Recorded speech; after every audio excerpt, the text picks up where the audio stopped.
안녕하세요. 사연에 빠지다의 DJ 민영입니다. 오늘 사연은요, 생활력 없는 남편에게 시달리며 힘들게 결혼 생활을 이어오셨던 우리 사연자님.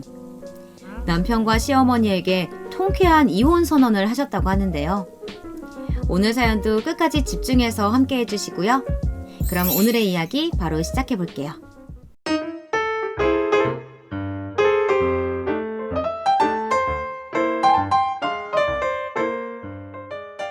안녕하세요. 저는 경기도 광주에 거주하고 있는 40대 여성입니다. 올해로 결혼 10년 차가 되었는데요.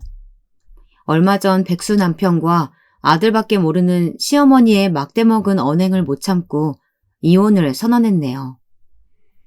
이래저래 답답한 마음에 제 이야기를 할 곳이 없어서 이렇게 사연을 보내봅니다. 저와 남편은 동갑내기인데요. 어려서부터 같은 동네에 살았던 소꿉친구입니다. 남편이 먼저 저를 이성으로 좋아하기 시작해서 끊임없는 구애 끝에 연애를 하고 결혼까지 하게 되었네요. 저와 남편은 30살 때 결혼식을 올렸고 의도치 않게 결혼한 해에 첫째 아이가 생겼습니다. 원래 계획대로라면 신혼생활을 2년 정도 즐기고 아기를 낳을 생각이었는데 허니문 베이비로 신혼여행을 갔다가 하늘에서 첫째 아이를 바로 점지해 주셨네요. 그래서 저희 부부는 결혼한 지 얼마 지나지 않아 육아를 하게 되었습니다. 당시 저는 엄마가 될 마음의 준비가 안 된 상태에서 아기를 낳아서 그런지 정신적으로나 육체적으로 첫째 아이를 키우면서 너무 힘들더라고요. 남편도 갑작스럽게 아빠가 되면서 좋기도 하지만 가장의 무게감이 컸는지 힘들어했던 것 같습니다. 제가 회사에 육아휴직계를 내고 남편이 외벌이 생활을 하게 되면서 매일같이 한숨을 쉬고 저한테 언제 회사에 복직할 거냐고 물어봤던 것 같네요.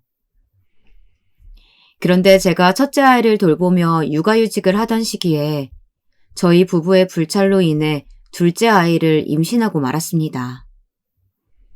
첫째 아이를 낳은 지 1년도 안 되는 시점에 바로 둘째 아이를 임신하고 나니 이런 이야기를 해서는 안 되지만 당시에는 기쁘기보다는 절망적이었던 것 같습니다. 첫째 아이를 낳고 제 몸도 아직 회복이 안 되었는데 다시 뱃속에 아기를 품고 있어야 하다니 체력적으로 못 버티겠더라고요. 그리고 첫째 아이를 낳고 다시 회사에 복직할 준비를 하고 있었는데 임신으로 인해 모든 계획을 미룰 수밖에 없었습니다. 남편은 둘째 아이가 생기면서 외벌이 기간이 자동으로 늘어나게 된 거죠. 둘째 아이까지 태어나고 저는 두 아이를 키우느라 정신이 없었고 남편은 혼자서 외벌이 생활을 하느라 힘든 하루하루를 보내고 있었습니다. 아이가 연년생으로 2명이 생기다 보니 돈이 배로 많이 들어갔는데요. 왜 다들 아기가 태어나면 분유값, 기저귀값 벌어야 한다고 하는지 이해가 갔습니다. 매달 아이 둘한테 나가던 돈만 100만 원 가까이 되었고 남편 혼자 외벌이 생활을 하기에는 무리가 되었습니다. 그렇다고 해서 제가 회사에 바로 복직할 수 있는 상황이 되지 않았는데요. 저 대신 어린 아이 둘을 보육해 줄 수 있는 곳이 마땅치 않더라고요. 저희 친정 부모님께서는 물류센터를 함께 운영하고 계셔서 주말까지 회사 업무로 바쁜 생활을 보내시느라 저희 아이들을 돌봐주실 수 없었습니다. 그리고 시부모님께서는 저희 부부가 결혼하고 귀농을 하셔서 너무 멀리 지방에 떨어져 지내셨기 때문에 저희 집을 왔다 갔다 하시기에는 어려운 상황이었거든요. 저희 집 주변 어린이집들은 이미 아이들이 꽉 차서 못 들어간다고 하고 그렇다고 이모님을 쓰기에는 돈이 부족했습니다. 그래서 결국 제가 아이들이 좀 더 클 때까지 보육을 맡아서 하고 남편 혼자서 돈을 버는 것으로 결론을 지었죠. 남편은 회사 생활로는 생활비가 부족했기 때문에 회사 일을 끝마치고 저녁에는 간간히 대리운전도 뛰었습니다. 저는 그 당시만 해도 저희 남편이 아빠로서 책임감도 있고 남편으로서 든든했던 것 같은데요. 저는 밖에서 돈 버느라 고생한 남편을 위해 집에 돌아와서는 푹 쉴 수 있도록 두 아이의 육아를 전담하다시피 했습니다. 그렇게 결혼하고 3년 가까이 임신과 출산, 그리고 아이들 보육으로 시간을 보냈고 남편은 밤낮으로 돈을 벌었습니다. 그런데 어느 날 남편이 회사 퇴근 후 혼자서 저녁 식사를 하다가 크게 한숨을 쉬더니 저한테 이야기하더라고요. 유리야, 너 언제까지 집에서 애들만 볼 거야? 나 혼자서 외벌이 하는 거 더 이상은 못하겠다. 회사 퇴근하고 대리운전 나가는 것도 지치고 나도 사람답게 살고 싶다. 매일 잠도 얼마 못 자서 회사에서 이러다가 꾸벅꾸벅 졸아.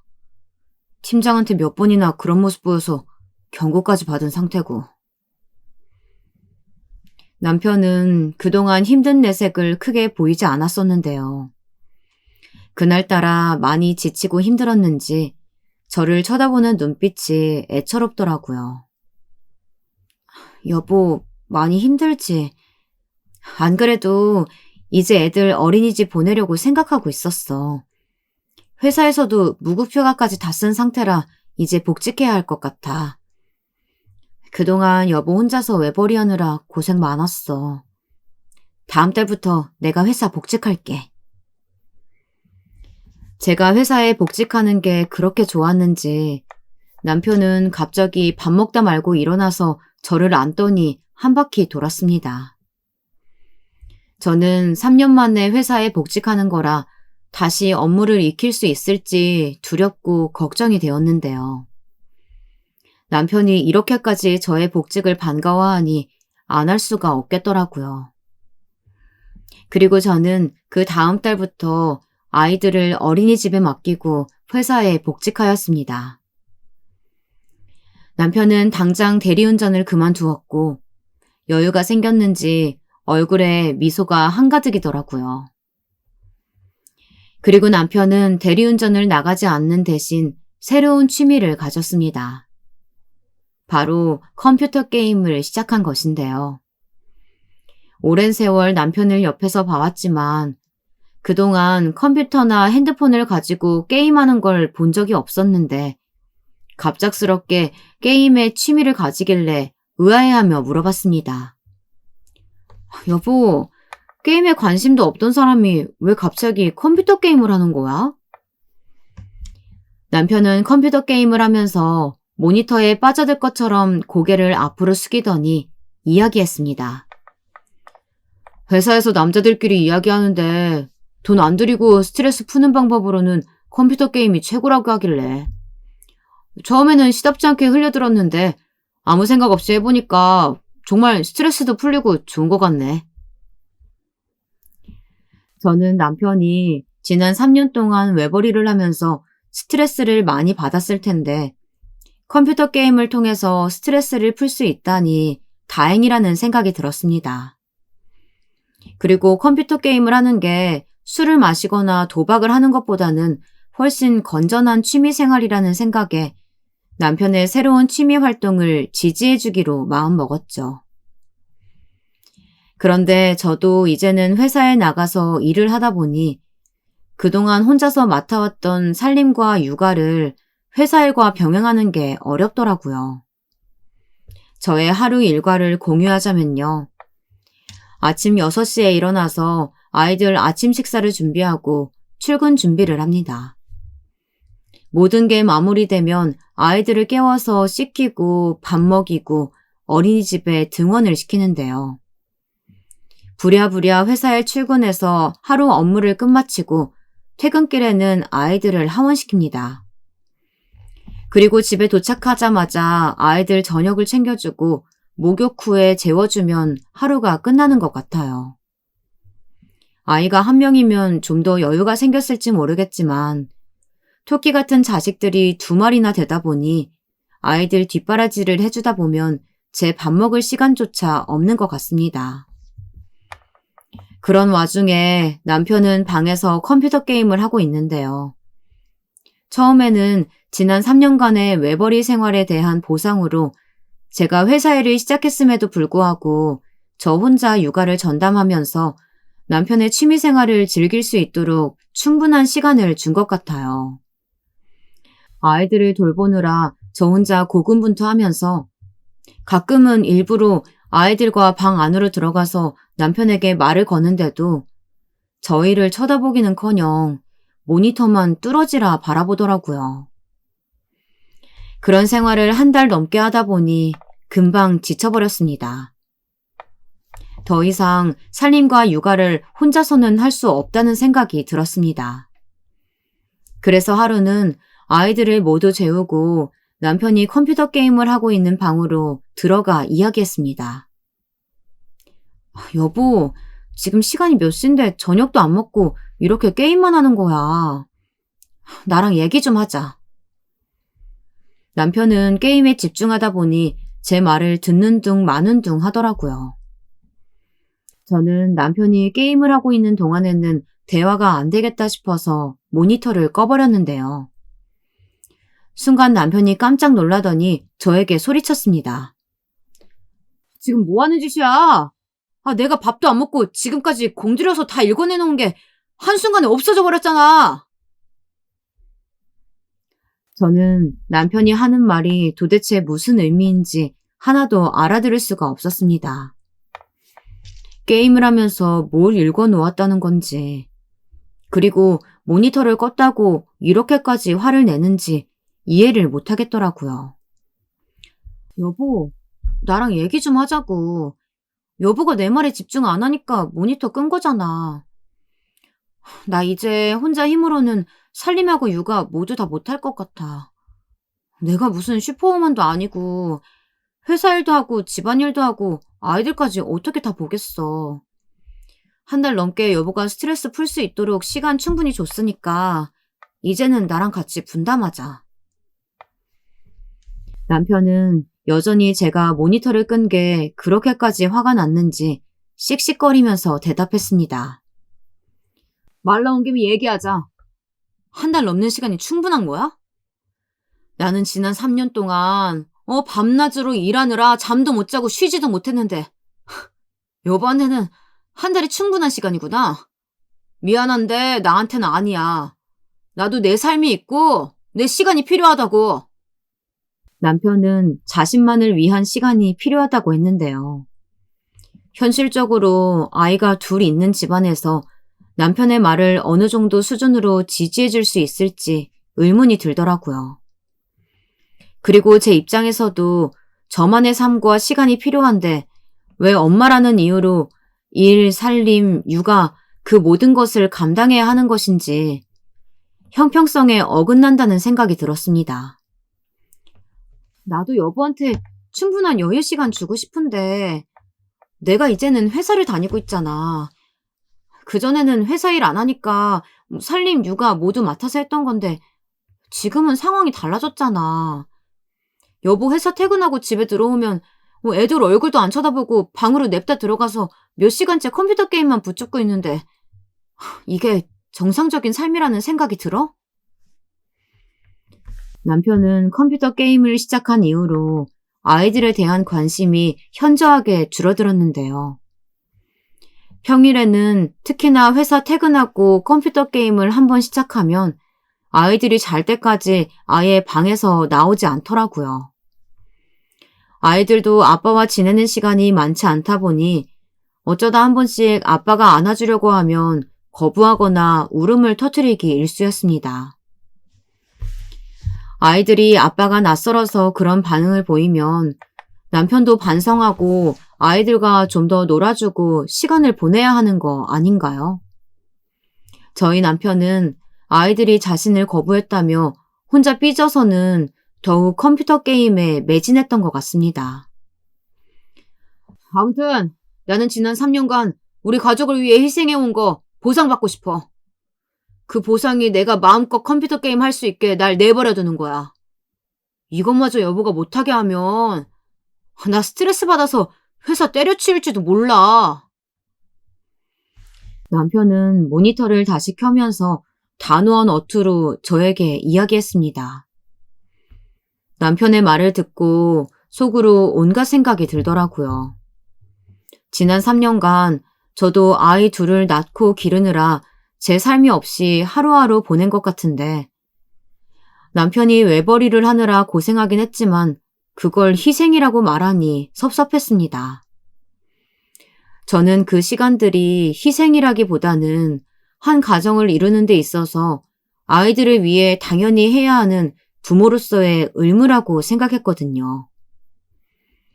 저는 남편과 더 대화를 나누고 싶었지만 남편이 모니터를 켜고 게임에 다시 접속하는 바람에 대화를 더 이상 이어나갈 수가 없었습니다. 그리고 남편이 저랑 대화를 나눌 때는 표정이 굳어서 예민하게 굴더니 컴퓨터 게임을 시작하자마자 미소를 짓더라고요. 그 순간 남편한테는 지금 유일한 숨구멍이 컴퓨터 게임이라는 생각이 들더라고요. 속으로는 남편의 행동에 열불이 나긴 했지만 남편 말대로 조금만 더 컴퓨터 게임을 마음대로 할 수 있도록 내버려 두자고 마음먹었습니다. 그런데 그때 남편과 한바탕 싸우더라도 컴퓨터 게임을 못하도록 막았어야 했던 것 같습니다. 그날 이후로 남편은 한술 더 떠서 행동하더라고요.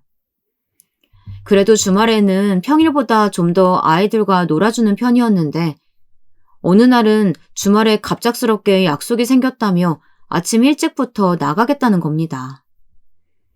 아침잠이 많아서 주말에는 늦게까지 잠을 자는 사람이 아침 일찍부터 무슨 일 때문에 나가는 건지 궁금해서 물어보았는데요. 여보, 무슨 약속이길래 주말 아침부터 그렇게 서둘러서 나가는 거야? 남편은 한번 제 눈치를 보더니 거짓말은 하기 싫었는지 사실대로 이야기했습니다.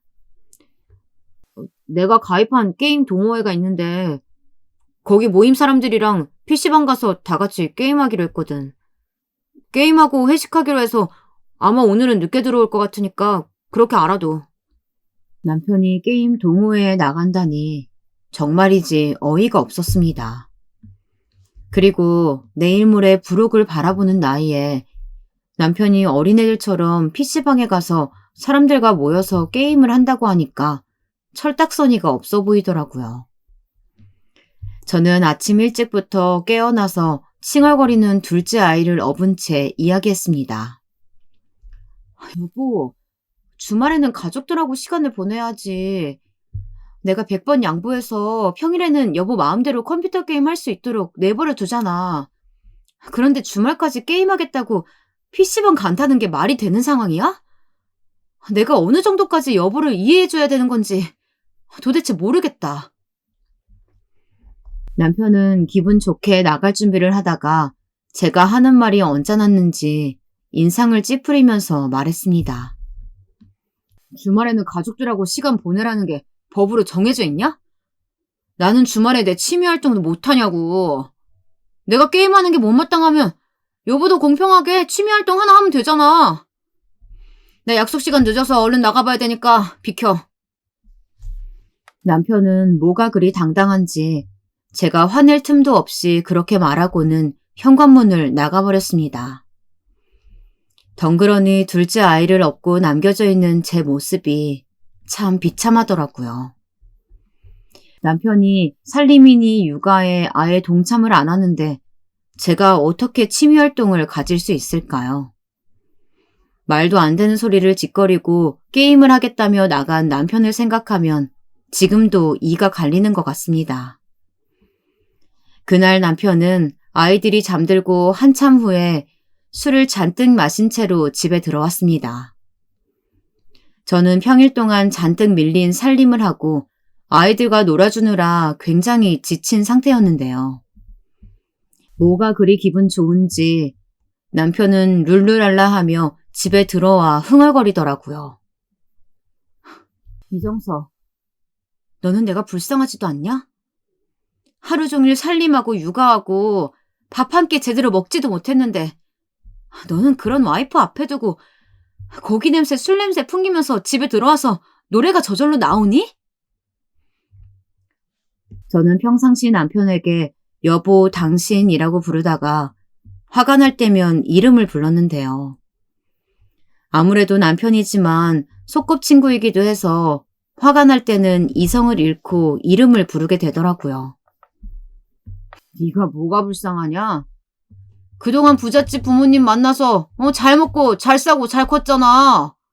내가 언제 아이 둘 낳자고 한 적 있었어?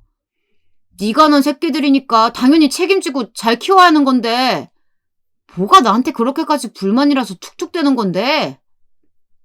술 마신 사람을 붙잡고 말해봤자 소용없겠지만 그래도 화가 치밀어 올라서 가만히 있지 못하겠더라고요. 우리 애들이 내 새끼만 돼?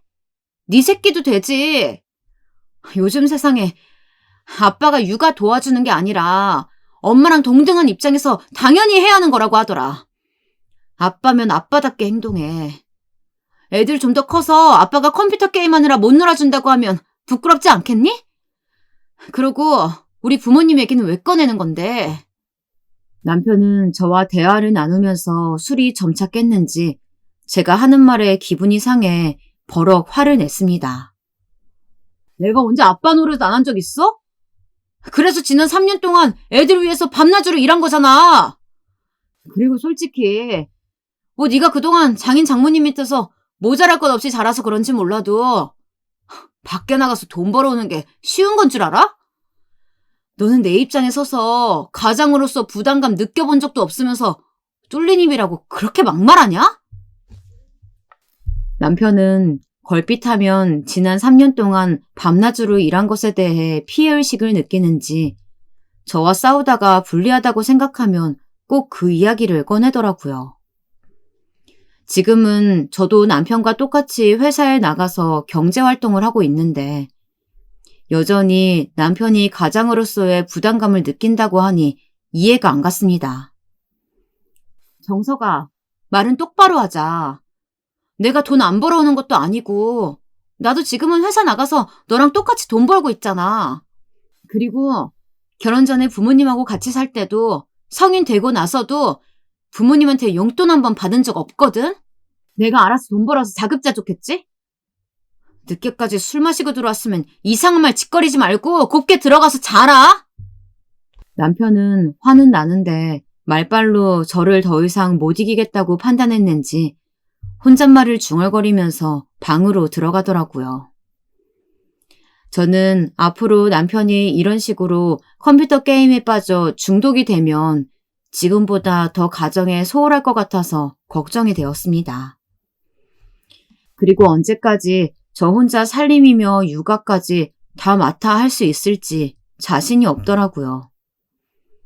그리고 얼마 뒤 제 속이 뒤집어지는 사건이 하나 발생했는데요.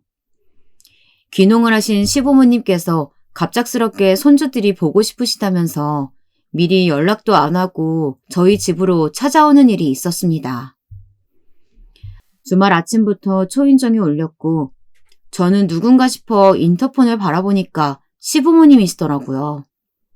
깜짝 놀라서 자고 있던 남편을 깨웠습니다. 여보, 일어나봐. 아버님, 어머님께서 우리 집에 오셨어. 남편도 자다가 깜짝 놀라서 일어났는데요. 평일 내내 회사 일하고 육아하느라 살림을 제대로 못해서 집안이 엉망이더라고요. 그런데 시부모님께서는 이미 집 앞에 와 계시니 어쩔 수 없이 바로 현관문을 열어드렸습니다. 시부모님과는 6개월 만에 뵙는 것 같았는데요. 시어머니께서 집에 들어오자마자 한마디 하시더라고요. 아기 키우는 집이 왜 이렇게 돼지유리냐? 유리 너는 엄마가 돼서 이런 환경에서 애들 키우고 싶니? 매일매일 부지런히 청소하고 정리하면 이 정도는 아닐 텐데 집안 꼴이 어떻게 돌아가는 건지. 사실 저는 시어머님과 사이가 좋지는 않았는데요. 시어머님은 결혼할 때부터 이유가 뭔지는 몰라도 저를 달갑게 보시지 않았고 다정다감하게 대해주신 적이 없는 것 같아요. 그리고 뭔가 제가 조금이라도 잘못하면 옳다구나 하고 그걸 꼬투리 삼아 저에게 막말을 일삼으셨습니다. 이번에도 오랜만에 저희 집에 오셨는데 집안이 엉망이자 그걸 빌미로 저한테 뭐라고 하시더라고요. 어머님, 아시겠지만 제가 이제 다시 회사에 다니게 돼서요. 회사 일에 살림 육아까지 모두 다 잘 해내기라는 게 여간 쉽지가 않네요. 그리고 영우 아빠가 같이 살림을 분담해주면 이 정도까진 아닐 텐데 요즘 컴퓨터 게임에 빠져 살아서요. 저 혼자 모든 일을 다 해야 돼서 집안이 이 모양 이 꼴이네요. 저는 일부러 시어머님께 남편이 집안일에 대해서는 살림이든 육아든 전혀 신경 쓰지 않고 있다는 걸 알리고 싶었습니다. 그리고 아들이 나이에 맞지 않게 컴퓨터 게임에 빠져 사느라 가정에 소홀하다는 걸 이야기하고 싶었죠. 제가 이렇게까지 이야기하면 시어머님께서 남편에게 한 소리 하실 줄 알았는데 예상 밖의 반응을 보이시더라고요. 너는 고자질하는 것도 아니고 무슨 말을 그딴 식으로 하니? 그리고 정석이가 가장으로서 돈을 안 벌어오는 것도 아니고 밖에 나가서 열심히 일만 하면 되지. 자고로 집안의 기둥인 남자는 살림이니 육아니 그런 거 하는 거 아니다.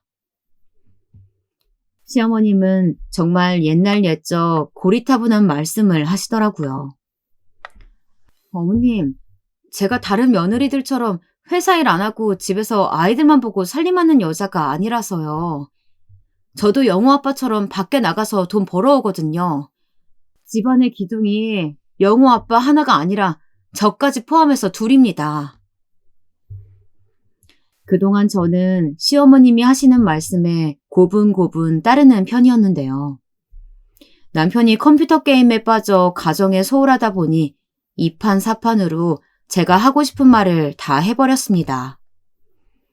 시어머님께서도 평상시 고분고분하던 제가 말대꾸하는 것 같아서 기분이 언짢으셨는지 한마디 덧붙이시더라고요. 아, 너도 돈 벌어오니까 잘났다 이거구나? 엄마가 돼서 엄마 노릇을 해야지. 회사 나가서 일하느라 집안 살림에도 소홀하고 애들도 잘 돌보지 못하면 그게 무슨 엄마냐? 그럴 거면 당장 회사를 때려쳐라. 그리고 니네 부모님은 그렇게 돈 많이 버셔서 뭐에 쓰신다니? 회사 그만둘 거 아니면 부모님한테 돈 보태달라고 해서 이모님이라도 쓰던지. 이런 집안 꼬락서니로 우리 손주들이 잘도 자라겠다. 갑자기 시어머님께서 저희 부모님 이야기를 하시니 기분이 언짢았습니다. 무엇보다 부모님께서 버는 돈이 부모님 돈이지 제 돈인가요? 그리고 저랑 남편 모두 경제활동을 하고 있는데 부모님 돈을 가져다 쓸 이유도 없고요. 시어머님께서는 저희에게 돈 보태주실 것도 아니면서 친정 부모님 돈은 너무 쉽게 생각하는 것 같아서 기분이 나빴습니다. 여기에 남편이 한마디 덧붙여서 기름을 붓더라고요. 여보, 엄마 말씀대로 장인 장모님께 돈 타면 되지 왜 궁상이야. 두 분 다 바쁘셔서 우리 애들 못 봐주시는데 대신에 여보가 돈으로 해결해달라고 말씀드려봐. 우리도 궁상 떨지 말고 이제는 편하게 이모님 좀 쓰자. 저는 남편까지 저희 친정집이 마치 은행인 것처럼 돈을 요구하는 것 같아서 기분이 나빴습니다. 그리고 시어머님과 남편을 째려보면서 이야기했네요. 여보, 너는 좀 가만히 있어라. 그리고 어머님, 말씀이 너무 지나치시네요. 제가 맞벌이하지 않고 영우 아빠가 버는 돈으로는 저희 이렇게까지 생활도 못해요. 그리고 제가 저희 부모님한테 돈 맡긴 것도 아니고 저희 부모님이 왜 저한테 돈을 보태주시나요? 그러면 어머니께서는 저희한테 돈 보태주실 건가요? 그렇다고 하면 당장 회사일 때려치든지 아니면 이모님을 당장 구할게요. 제가 버럭 화를 내며 맞는 말들로 또박또박 따지자 시어머님께서는 더 이상 저에게 뭐라고 하지 못하시고 갑자기 손주들을 찾으셨습니다. 며느리 사랑은 시아버지라고 이럴 때 시아버님께서 나서서 저를 대변해 주시면 좋으련만 시아버님은 늘 시어머님 귀에 눌려서 아무 말씀도 못 하시더라고요. 그렇게 시부모님의 깜짝 방문은 저의 속만 뒤집혀지는 것으로 마무리되었습니다. 그 이후로 저는 남편과 갈등이 계속 이어졌는데요. 남편은 지겹지도 않은지 몇 년 동안이나 컴퓨터 게임에 빠져 있었고 여러 번 대화를 시도했지만 결국 말이 통하지 않아서 저는 아예 남편을 포기한 상태가 되었습니다. 그저 남편이 회사를 그만두지 않고 경제활동을 이어가는 것만으로도 고맙게 생각했던 것 같아요. 그런데 아이들이 커갈수록 손이 더 많이 가서 저 혼자만으로는 육아를 감당하기가 어렵더라고요. 그래서 어쩔 수 없이 제 속사정을 털어놓고 친정 엄마에게 기댔습니다. 아버지와의 사업 때문에 늘 바쁘던 어머니지만 제가 너무 힘들어하니 틈나는 대로 아이들을 돌봐주시겠다고 하더라고요.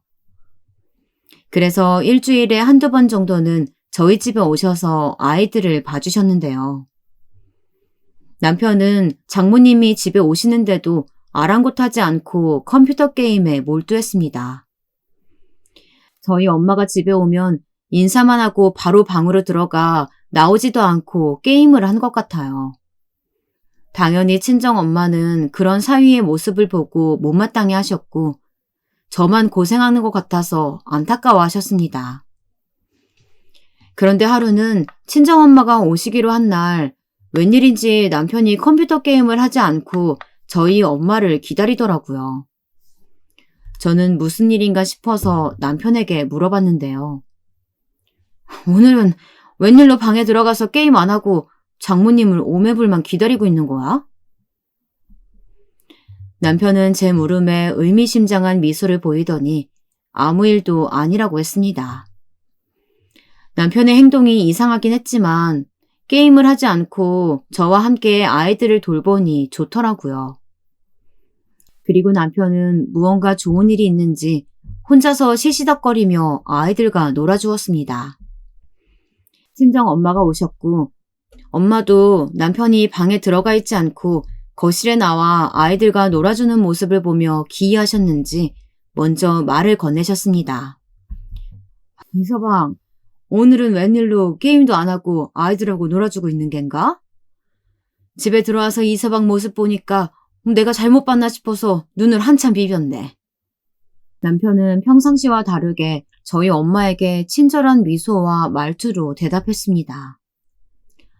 어머님, 안 그래도 제가 어머님 오시기를 기다렸습니다. 제가 기니 어머님께 드릴 말씀이 있어서요. 저한테는 아무 이야기도 없었는데 저희 엄마에게 따로 할 얘기가 있다고 하니 무슨 일인가 싶었죠. 저희 엄마도 평상시 대화를 잘 하지 않았던 사위가 먼저 다가와 이야기를 하니 의아해 하셨습니다. 그래, 나한테 기니 할 얘기가 있다니 뭔지 말해보게.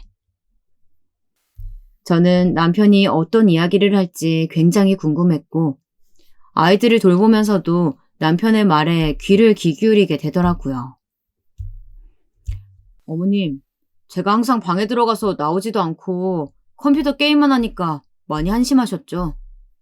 그런데 그게 다 이유가 있었습니다. 제가 사실은 게임 하나를 개발하고 있는 중인데요. 저는 남편이 뚱딴지 같은 무슨 이야기를 하나 싶었습니다. 게임을 개발하고 있다니 무슨 말인가? 지금 회사 다니고 있는 거 아니었어? 그리고 자네가 프로게이머도 아니고 어떻게 게임을 개발한다는 건가? 저희 엄마도 남편의 말이 이해가 안 갔는지 제가 하고 싶은 질문을 하시더라고요. 사실 회사 그만둔 지 한 달 정도 됐어요. 이제는 유리한테도 사실대로 말해야 할 것 같아서요. 어머님께 제 계획에 대해 말씀드리면서 다 털어놓으려고 했네요. 제가 게임 동호회를 통해서 알게 된 프로게이머 동생이 하나 있는데 아주 알짜배기예요. 저는 그 동생을 감히 천재라고 부르고 싶네요. 그 천재 같은 동생이 게임 하나를 개발하고 있는데 제가 지금 공동 창업자로 아이디어를 같이 공유하고 있는 중입니다. 저는 남편이 저한테 아무 의논도 없이 회사를 다짜고짜 그만뒀다는 이야기를 듣고 충격을 받았습니다. 그동안 남편이 살림도 육아도 전혀 하지 않고 컴퓨터 게임을 하더라도 꾹 참았던 가장 큰 이유가 회사를 다니면서 경제 활동을 했기 때문인데요. 그런 회사를 그만두었다니 저한테는 크나큰 충격일 수밖에 없었습니다. 자네, 지금 회사를 그만뒀더니 제정신인가? 아이도 둘이나 있으면서 가장으로서 책임감 없이 지금 뭐 하는 건가? 저희 엄마는 남편이 회사를 그만두었다는 말에 격분하며 화를 내셨고, 남편은 저희 엄마의 예상치 못한 반응에 당황하며 말을 이어나갔습니다. 어머님, 진정하시고 제 말 먼저 들어보세요. 게임 하나 잘 개발해서 대박나면 몇십억, 몇백억 단위로 돈을 벌 수 있는 세상이에요. 제가 직접 개발하는 건 아니지만 그 동생이 개발할 수 있도록 제 나름대로 아이디어도 주고 있고, 무엇보다 공동 창업자로 법인 사업자 등록증까지 낸 상태입니다. 저는 남편이 평상시 우스갯소리로 본인은 회사를 그만두고 사업을 하고 싶다고 이야기하긴 했지만 실제로 사업을 할 거라고는 상상도 못했는데요. 제가 알고 있는 남편은 계획성도 없고 실행력도 떨어져서 평범한 회사 생활이 딱 맞는 사람이라고 생각했거든요. 그런데 실제로 사업자 등록증까지 낸 상태라고 하니까 놀랄 노자였습니다. 그런데 개발 중인 게임 퀄리티를 좀 더 높이기 위해서는 인력도 더 필요하고 사무실도 얻어야 될 것 같은데 임대료가 만만치가 않아서요. 아무래도 투자를 받아야 할 것 같은데 딱 떠오른 사람이 장모님이었어요. 장모님께서도 장인어른하고 사업체 크게 운영하셔서 잘 아실 것 같아서요. 사업 한번 하려면 얼마나 돈이 많이 필요한지요. 남편이 결국 저희 엄마에게 하고 싶었던 이야기는 게임 사업을 하기 위해 돈을 빌려달라는 이야기였습니다. 저희 엄마는 평상시 성격이 화끈하고 솔직하신 편이라 하고자 하시는 말씀을 애둘러 돌려서 하시지 않는데요. 그리고 감정에 따라 고스란히 얼굴 표정에 다 드러나는데 남편의 이야기를 듣자마자 화가 나셨는지 표정이 굳어지셨습니다. 자네, 사업은 아무나 하는 줄 아나? 사업을 하려면 직장 생활하는 것보다 몇 배로 더 부지런하고 성실해야 돼. 그런데 자네가 회사 생활했을 때 어땠었는지 떠올려보게. 회사 다니면서 가정에는 소홀하고 방에 처박혀서 매일 컴퓨터 게임만 죽어라 하지 않았나? 내가 지금 자네한테 투자할 돈도 없지만 만에 안에 돈이 있다고 하더라도 자네처럼 게으르고 가정 돌보는 거 개똥처럼 하는 사람한테는 내 소중한 돈 절대 투자할 수 없네. 저희 엄마는 남편에게 사업 자금을 절대 투자할 수 없다며 강경하게 말씀하셨고 남편은 실망한 표정으로 저를 바라보았습니다. 저는 친정엄마가 안 계셨더라면 남편한테 회사를 다짜고짜 왜 그만둔 것인지 대체 어떤 사업을 어떤 식으로 하고 있는 것인지 등 이것저것 따지고 싶더라고요.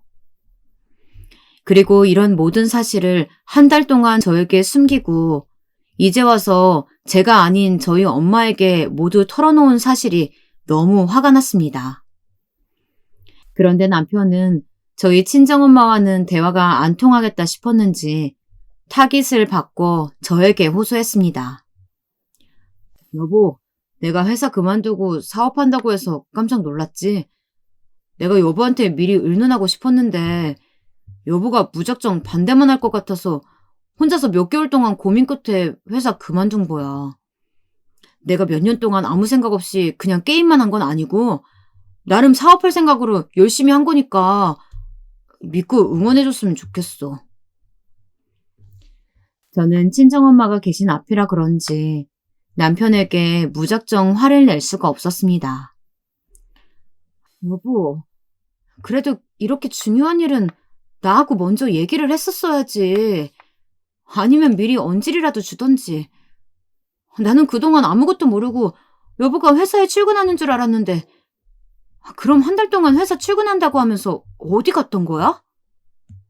남편은 저희 엄마가 있어서 답변하기에 눈치가 보였는지 더듬거리면서 이야기하더라고요.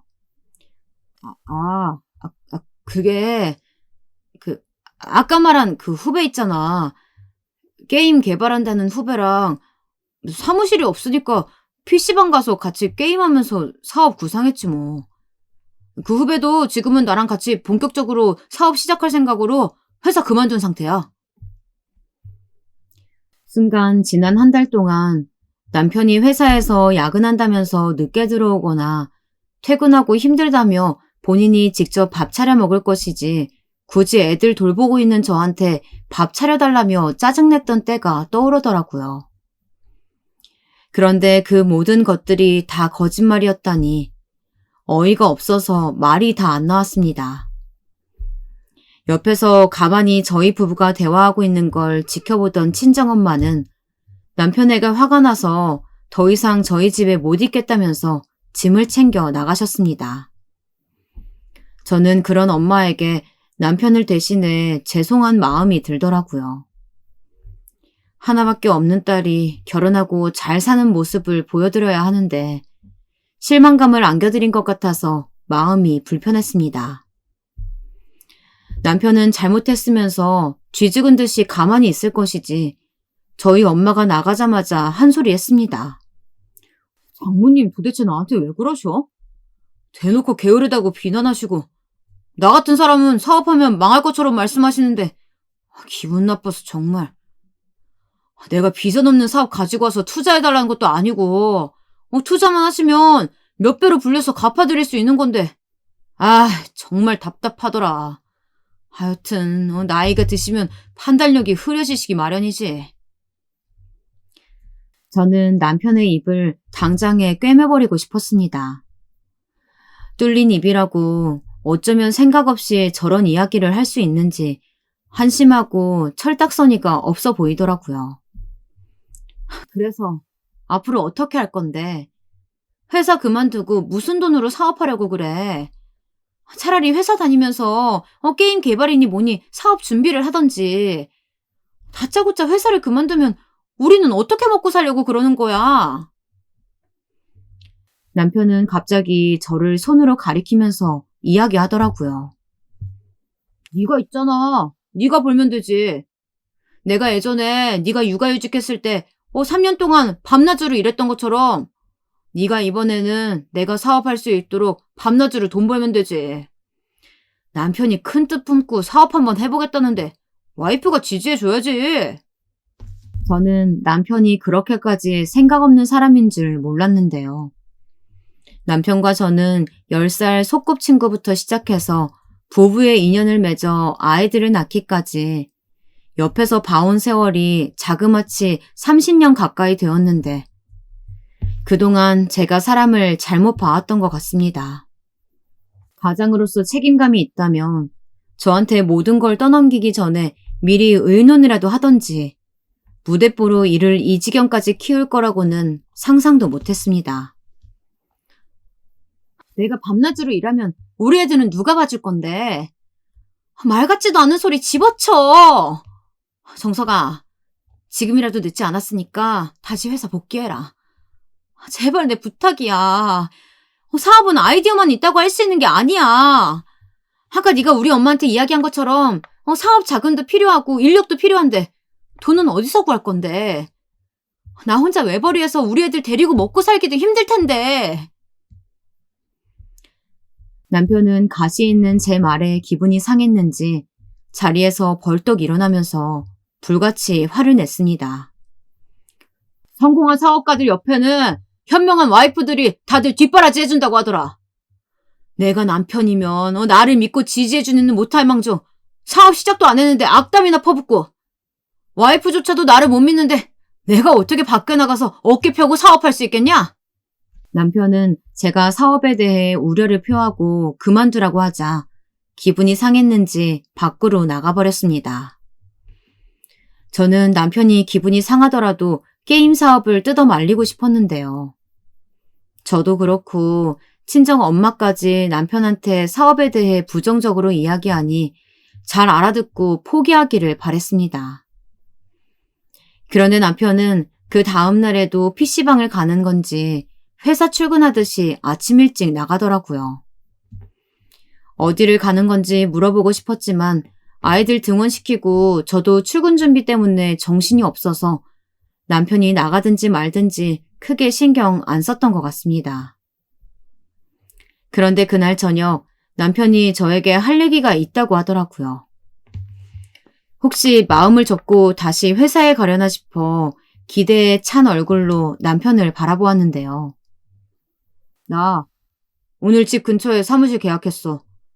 10평 남짓 사무실이긴 하지만 후배랑 같이 매일같이 출근해서 열심히 게임 개발에 집중하려고 해.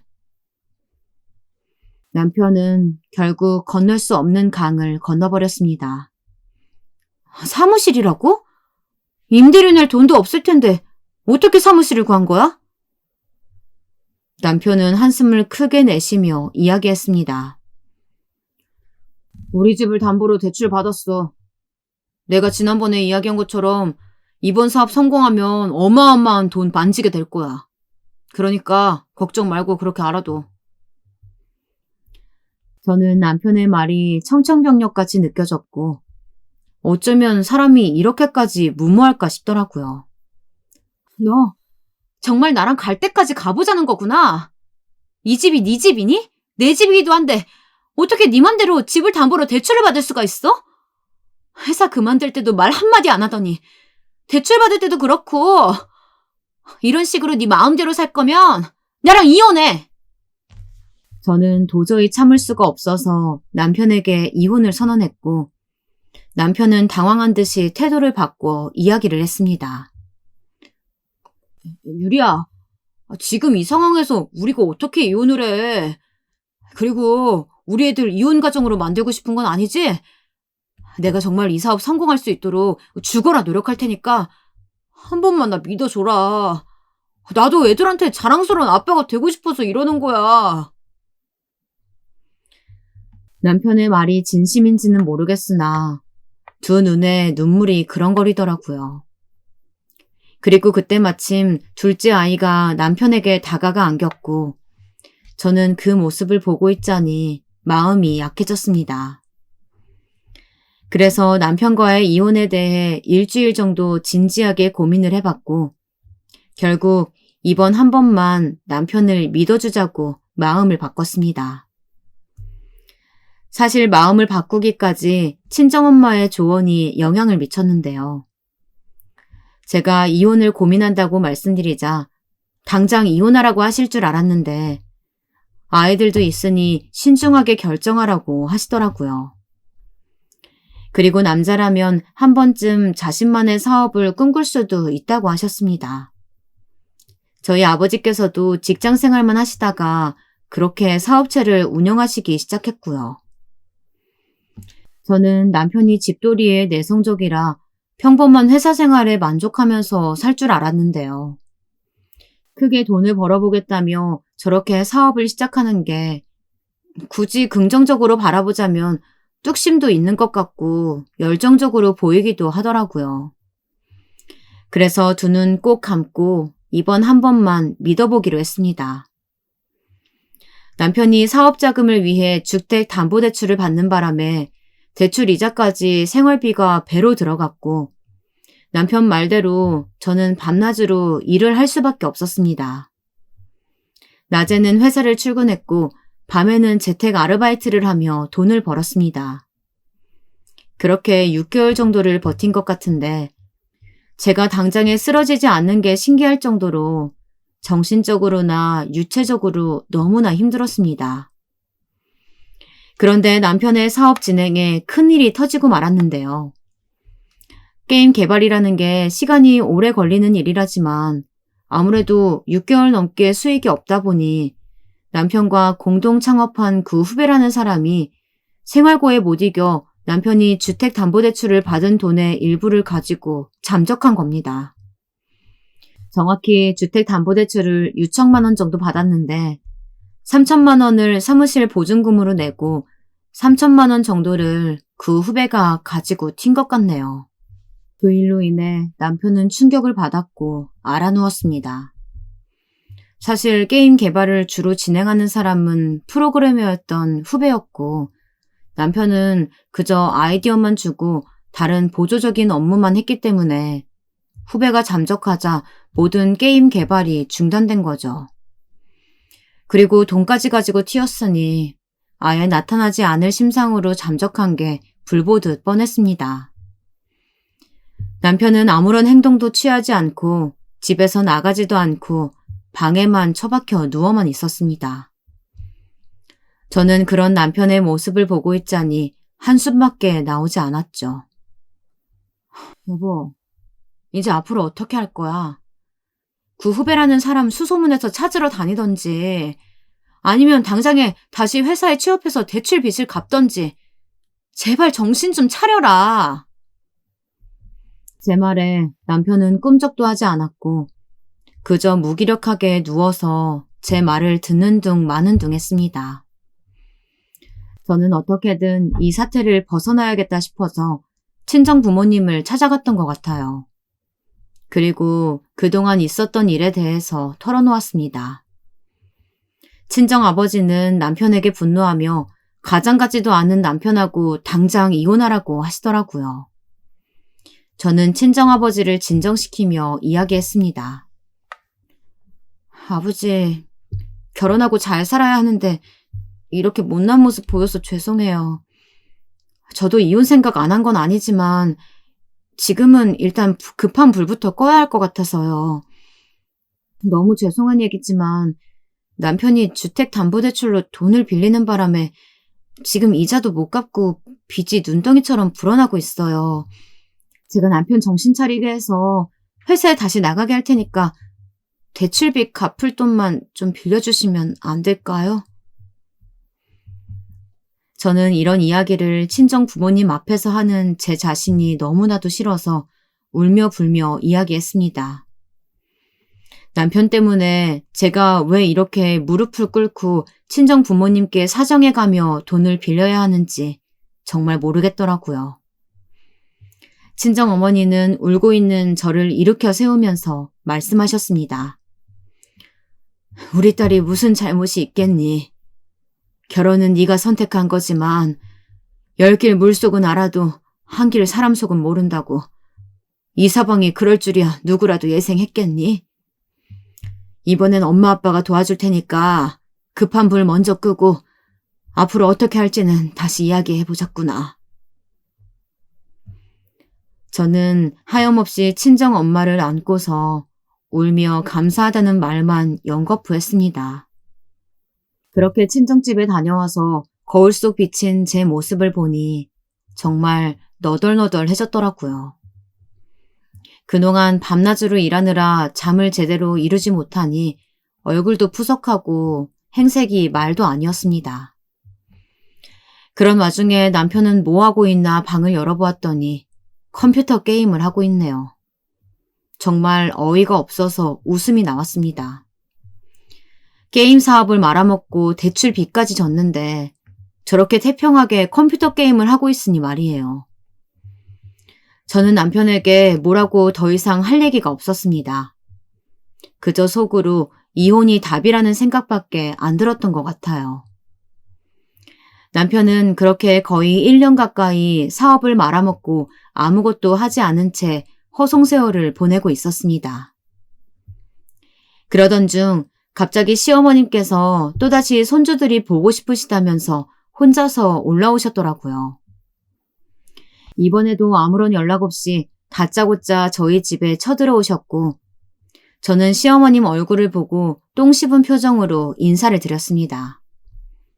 시어머님은 그런 저의 태도가 못마땅하셨는지 곧바로 뭐라고 하시더라고요. 예, 너는 시어머님이 오랜만에 반갑지도 않니? 다른 며느리들은 시어미하고 잘 지내려고 살갑게 굴면서 애교도 부리던구만.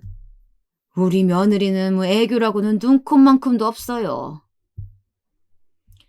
저는 애교는 개뿔, 시어머님을 상대하기조차 싫었습니다. 어떤 며느리가 무기력한 남편을 두고 그 시어머님한테 온갖 애교를 부리면서 잘 지내려고 노력을 할까요? 시어머님을 하대하지 않는 것만으로도 다행이죠. 저는 시어머님께서 하시는 말씀을 그저 무시했습니다. 그런데 그날도 어김없이 방 안에서 게임을 하고 있던 남편이 시어머님의 방문이 불편했는지 밖에 볼 일이 있다며 나가겠다고 하더라고요. 저는 남편이 나가든 말든 관심 없이 아이들을 돌보고 있었는데요.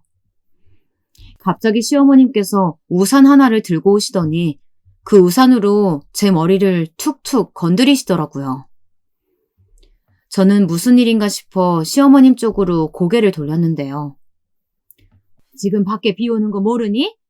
남편이 밖에 볼 일 있다고 하면 우산이라도 챙겨줘야지. 남편이 돈 벌어오는데 그것도 안 챙겨?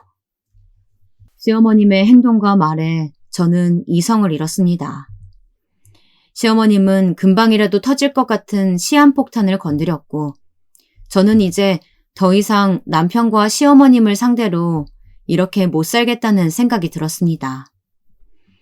그리고 밖에 나가려던 남편의 머리채를 붙잡고 집 안으로 들어와 앉으라고 소리쳤어요. 시어머님은 저의 행동에 깜짝 놀라셨고 뭐 하는 짓이냐며 막말을 하셨습니다. 아줌마, 잘 들어요.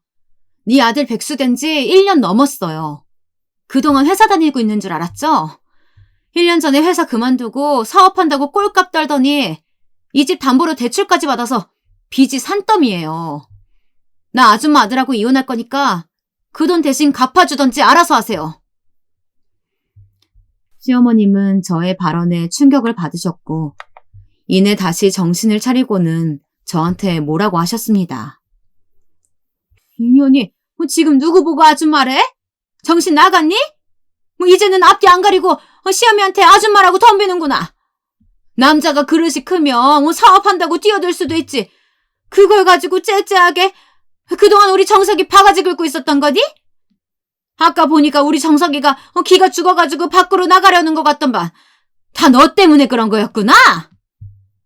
저는 회사 그만두고 사업 실패해서 가장 노릇을 못하고 있는 남편을 나무라는 게 아니라 저를 붙잡고 막말을 하시는 시어머님께 정남이가 떨어졌습니다. 저 정석이랑 이혼할 거예요. 이혼하면 남인데 이제 시어머님이 아니고 아줌마죠. 이제 남는 될 사람들한테 제가 존대할 필요가 있나요? 아까 말한 것처럼 대출이 6천만 원하고도 밀린 이자가 500만 원 정도 되는 것 같아요. 제가 그 돈 저희 친정부모님께 말씀드려서 아이들 때문에 갚긴 했지만요. 전부 정석이가 빌려놓은 돈이니까 이혼하면 6,500만 원 정도 준비해서 위자료를 전달해 주세요. 남편은 제가 대출빚을 갚았다는 걸 모르고 있었는데요. 대출빚에 대한 압박감을 느끼면서 경제활동을 할 수 있도록 지금까지 기다린 것이었는데 여전히 컴퓨터 게임만 하고 있고 달라진 모습을 보이지 않더라고요. 제 말을 가만히 듣고 있던 남편은 그제야 정신을 차렸는지 시어머님이 보든 말든 제 다리를 붙잡으며 울며 불며 이야기했습니다. 여보, 나 여보 없이는 못 살아. 여보도 알잖아. 내가 여보 없으면 아무것도 못하는 바보인 거. 대출빚 장인 장모님께서 갚아주신 거 왜 여태 말 안 했어? 나 앞으로는 게임 안 하고 살 테니까 우리 다시 잘해보자. 다시 시작해보자. 나 예전에 밤낮으로 일했던 것처럼 그때 그 마음가짐으로 열심히 살아갈게.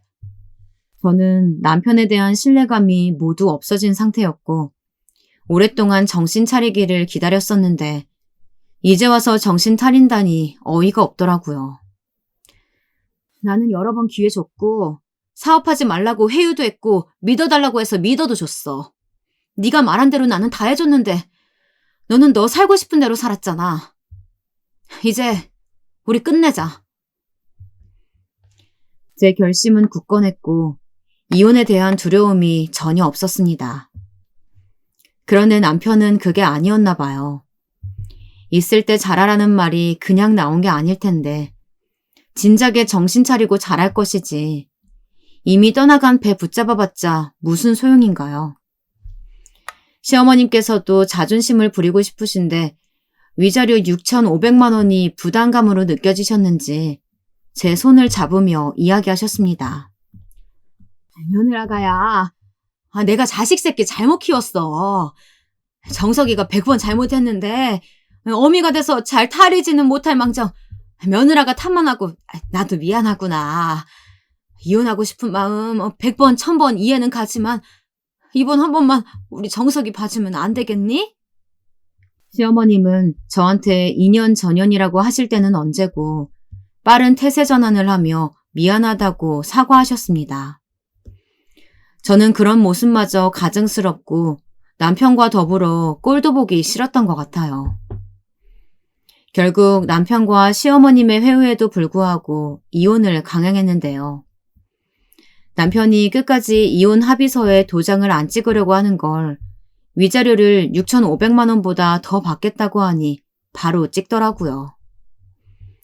10년 결혼 생활의 끝은 결국 이혼이 되었지만 저는 지금 마음이 한결 가벼워졌습니다. 저는 친정 부모님 댁 근처로 이사를 갔고 지금은 친정 엄마의 도움을 받아 아이들을 보육하고 있습니다. 그리고 저는 워킹맘으로 열심히 살아가고 있고요. 지난 세월을 왜 그렇게 바보같이 살았는지 후회도 되지만 앞으로가 중요한 거니 우리 아이들과 함께 행복하게 살려고 합니다. 제 긴 사연 읽어주셔서 감사드립니다.